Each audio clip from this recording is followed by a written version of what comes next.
Chhattisgarhi video देखने के लिए हमारे चैनल को सब्सक्राइब करें और दबाएं इस बेल आइकन को ताकि हमारे वीडियो के नोटिफिकेशन आपके पास पहुंचे सबसे पहले।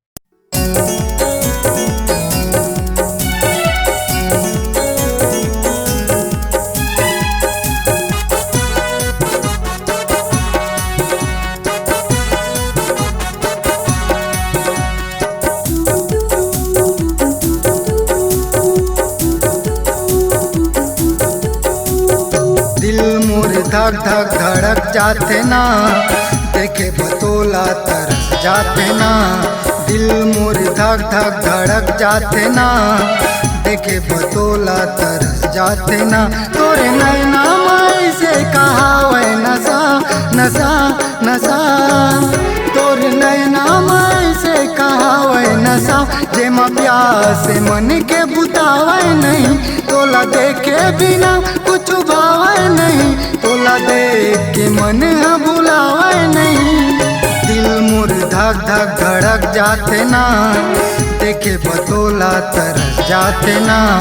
दिल मोर धक धक धड़क जाते ना, देखे बतोला तरस जाते ना।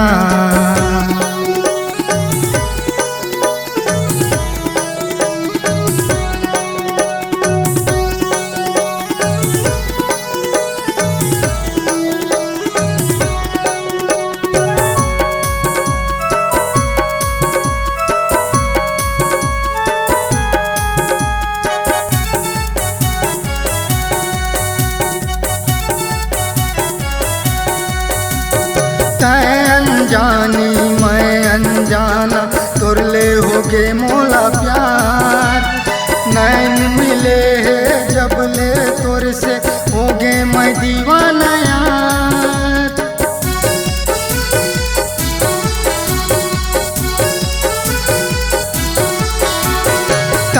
अनजानी मैं अनजाना, तुरले होगे मोला प्यार।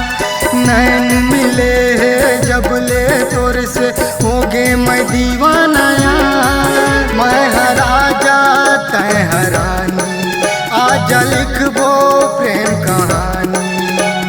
दिल मोर धक धक धड़क जाते ना, देखे बतोला तरस जाते ना।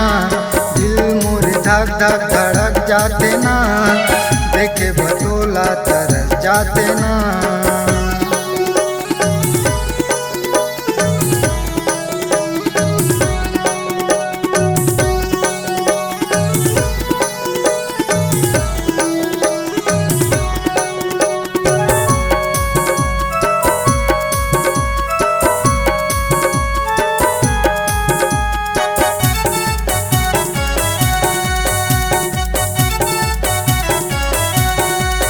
मिठ बोली मैं हागे, तोर चेहरा दिल में समागे। मोला तोर नशा छागे, मोला तोर नशा छागे।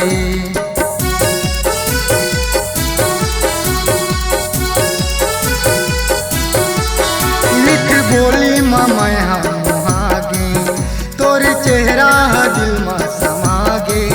मोला तोर नशा छागे, मोला तोर नशा छागे। मैं हरा जाता है हरानी, आज लिखबो प्रेम कहानी। दिल मोर धक धक धड़क जाते ना, देखे बतोला तरस जाते ना। दिल मोर धक धक धड़क जाते ना, देखे बतोला तरस जाते ना। तोरी नैना माई से कहावे नशा नशा नशा, तोरी नैना माई से कहावे नशा। जेमा प्यास मन के बुतावे नहीं, तोला देखे बिना कुछ भावे नहीं, तोला देख के मन बुलावे नहीं। दिल मोर धक धक धड़क जाते ना, देखे बतोला तरस जाते ना। दिल मोर धक धक धड़क जाते ना, देखे बतोला तरस जाते ना। देखे बतोला तरस जाते ना, देखे बतोला तरस जाते ना। देखे बतोला तरस जाते ना।